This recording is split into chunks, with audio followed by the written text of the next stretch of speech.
The 2024 NFL Draft is over and done with, and in today's video, I'm going to try to decipher how the 6 picks that Joe Schoen made affects current players on this roster. So I'm going to go through and give you 3 winners and 2 losers that are already on the Giants, and they are winners and losers because of the picks that they made. Look, nobody that is in this video is a winner or a loser. It's just a segment that we do on this show.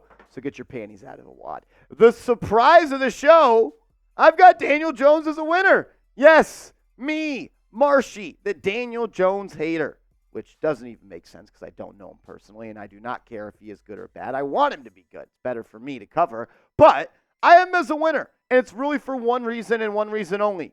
The New York Giants and Joe Schoen were unsuccessful when trying to trade up in the 2024 NFL Draft to select Drake May, which means that they still are going to give Daniel Jones one more shot and one more year of evaluation to prove to himself and the New York Giants decision makers that he can be a franchise quarterback that wins you a Super Bowl. The stats for Daniel Jones are what they are through his career. And you look at the last 4 years, none of them are that great. Even the year where the Giants went to the playoffs, the stats don't pop off the screen.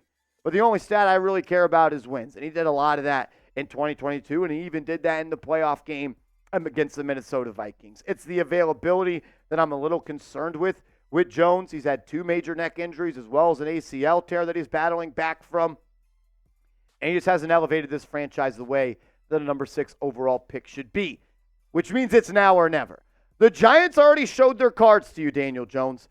They were looking to make a major move to trade up to select Drake May. They told you and showed you they thought that there were better options out there. They were unsuccessful in doing so. So now you get another chance. It's now or never. If you want to be a quarterback, and if you want to be the quarterback for the New York Football Giants, you got to show up on Sundays this fall and win some football games. What does he need to do, though? I want to hear from you because I've had this conversation with a lot of people, and I've gotten a lot of different answers. And I don't know if there is just a set-in-stone answer, but I'll ask you. For Daniel Jones to not be cut after this year, where the Giants would save $22 million compared to the $40+ million cap hit, what does Daniel Jones need to do to not be cut? Is it get to the playoffs? Is it win a playoff game? Is it win the MVP? Is there something he could do to save his job? Let me know what you think in the comment section.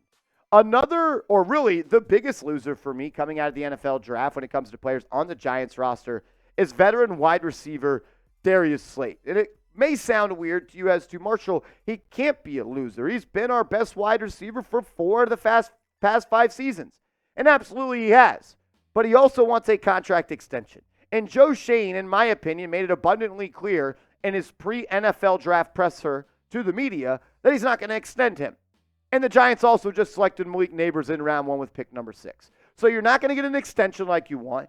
And the Giants just used a number 6 overall pick on a wide receiver. I think the days for Darius Slayton as a New York Giant could be numbered. He's still the second best wide receiver on this team. He may even be better than what Malik Nabers is right now. I don't think he is. I just don't want to disrespect the success that Slayton has had.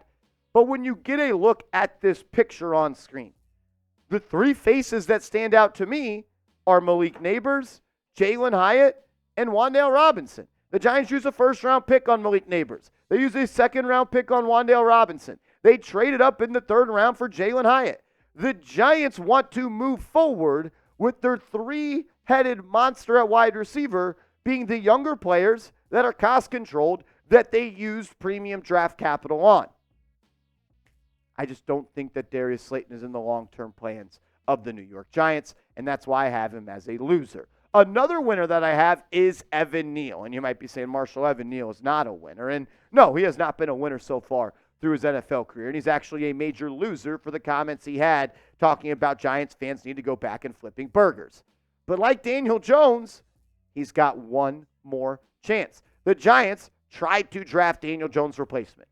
They were unsuccessful. And the Giants did not draft the replacement of Evan Neal. There was rumors they wanted Joe Alt. It did not happen. They didn't draft an offensive lineman at all. So right now, Evan Neal is going to be your day 1 right tackle, which means he's got a shot to show Joe Schoen and Brian Dable that he can be that guy. And he needs to be a lot better than what he's been in the first 2 years of his career because according to Pro Football Focus, he has been a bottom-level talent at the tackle position through his first 2 years. 44 PFF grade his rookie year, 39.8 his sophomore season. And even if he does struggle, let's say week 1, week 2, or week 3, he has bad performance, I could easily see the Giants benching him, moving Jermaine Illuminor to right tackle, bumping Runyon from left guard to right guard, and then playing Aaron Stinney at that left guard spot, or Josh Azudu, or Schlottman. The Giants have multiple ways they can go. Neal's got the spot right now, but the way he plays will determine if he continues to hold possession of that. I don't love calling Dane Belton a loser because if you've watched this show, you know I love Dane Belton. But just trying to read the cards that the Giants are showing and holding. They picked Tyler Nubin, number 47 overall. With their second-round selection, they selected a safety. Maybe the writing's on the wall. Maybe it's for Jason Pinnock. Maybe it's for Dane Belton. But I don't see the Giants playing 3 safety sets all the time. They will a lot. We know that Shane Bowen likes to operate out of the dime package. Did that the second most often of any defensive coordinator. But we thought that Belton would be the guy that was given the job after Xavier McKinney left in free agency. And I think he has somewhat earned the opportunity to compete for that job. The ball is always around him. He's always the ball. He's got a nose for the pill. You can see that with 3 fumble recoveries, 4 interceptions, and just 32 games played. And whether if it is Jason Pinnock or Dane Belton, one of them is going to see their snaps be cut. Well, for Pinnock, he could see his snaps be cut. And Belton could see his usage that he was expecting after McKinney left to be reduced, as I believe Tyler Nubin is going to play a lot of football this year for the big blue New York Giants. Another winner for me, and maybe the biggest winner, maybe, is Kayvon Tibido. You know, I'm saying, Marshall, why on earth is Kayvon Tibido a winner coming out of the 2024 NFL Draft? It's because he's got his guy. He's got someone on the other side of the line of scrimmage that's going to put the fear of God in the heart of offensive tackles and offensive coordinators. Let's not forget that the New York Giants traded their second-round pick this year, pick number 39, for Brian Burns. And that's going to make life a hell of a lot easier for Kayvon Tibido. Not only do defenses now have to focus on Dexter Lawrence, they also have to focus on Brian Burns and Kayvon Tibido. And Burns has had much more success over a longer period of time than Thibodeaux has. Burns is looked at as one of the best pass rushers in the league. That's why the Giants gave him $150 million.